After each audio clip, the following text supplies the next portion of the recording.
आज 3 जानेवारी सावित्रीबाई फुले यांची जयंती ग्रामपंचायत आग्रंदोगामध्ये साजरी करण्यात येत आहे।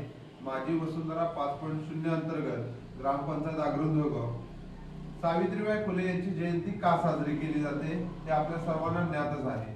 3 जानेवारी 1831 रोजी आपल्याच जिल्ह्यामध्ये म्हणजे पूर्वीच्या सातारा जिल्ह्यामधील नायगाव या ठिकाणी सावित्रीबाई फुले यांचा जन्म झाला।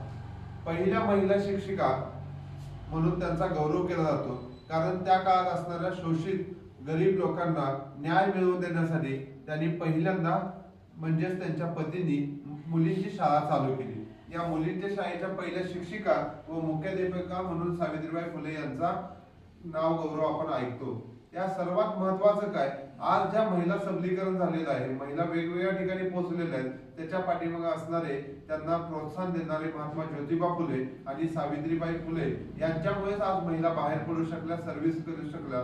नवे तर आज महाराष्ट्राच्या नव्हे तर भारताच्या राष्ट्रपती देखील महिलाच आहेत। अशा थोर महान व्यक्तिमत्वास सर्वांचे आपण सर्वांनी विनम्र अभिवादन करूया आणि त्यांच्या जयंती निमित्त सर्वांनी